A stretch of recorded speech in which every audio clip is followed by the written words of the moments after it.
I'm lying in my trusty swag beneath the gum trees high. Dinner was a chop and snag, and midnight's growing nigh. If you'd like to know a thing or two, we're droving for a while to get their calves, cows moo and moo in the country sort of style. I'm lying here, and then a bat above me passes by.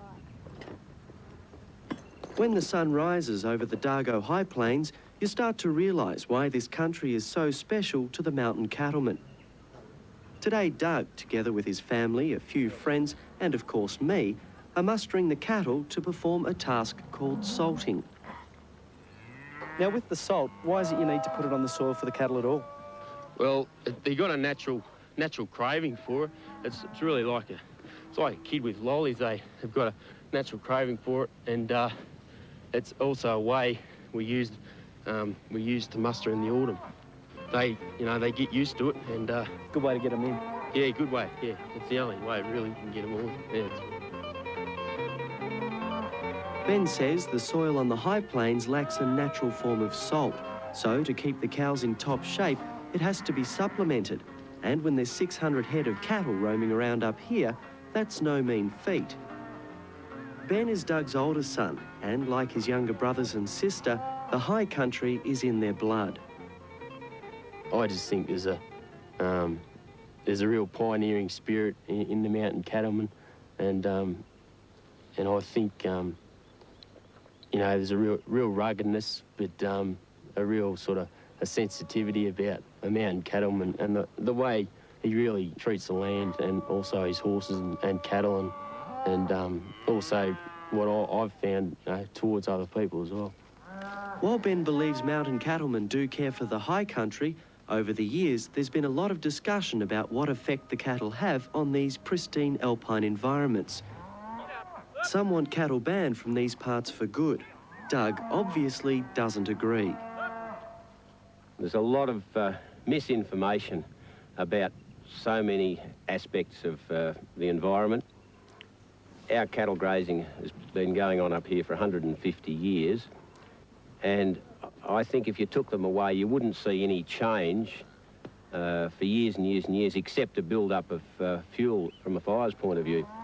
I don't sort of make as much out of this as perhaps I could, because you've got to look after the place. And management's just such an important part of looking after anything, whether it's the high country or pollution in the environment, or whether it's farming a wheat property. You've got to do it in a sustainable manner. Now, while mustering might look like a lot of fun, it's pretty hard yakka up in the saddle. So, in keeping with the finest tradition of the mountain cattlemen, we stopped at noon for a bush barbie. Lunch is also a good time for a few running repairs. Ben's horse threw a shoe, and since there's no farriers in the mountains, he's the man for the job. And while Ben's on the job, John took me aside for a few quick whip-cracking lessons.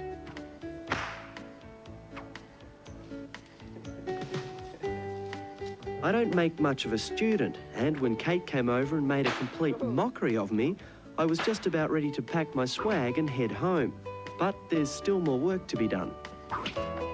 Now, for these guys, the horse is the most important tool they have, and they certainly don't underestimate their value. You get a personal relationship with a horse once you get one that really suits you and one that you get on well with. And I think all of us have our special horse. We need more than one horse as a backup. And I suppose as the special one gets old, we get another special one, but they're really wonderful animals. They just do so much for you.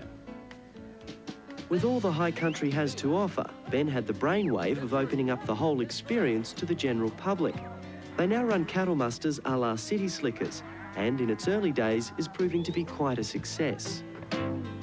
We run cattle here on the high plains anyway. We saw a unique opportunity to have a tourist aspect that involves from experience to even novice bushmen and bushwomen to come along and be a part of the runnings of this cattle station.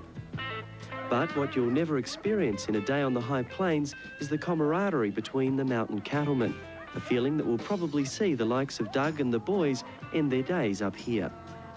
I think it's like the old Anzac tradition. It's a real mateship there, and a real bond, and it's like, they're your mates, and you can really rely on them, and you know, you sort of know that they're not going to let you down because they're like you, and most of them are good blokes, really, you know. Well, if the protagonists win the debate and put an end to cattle in the high country, in years to come, you'll only be able to find out about the legend of the cattlemen by reading it in history books. So while there's still the opportunity to get involved in the real thing, even if it is only for a weekend, why not give it a go? After the break, I'll take you to a natural sanctuary for birds that's only a couple of kilometres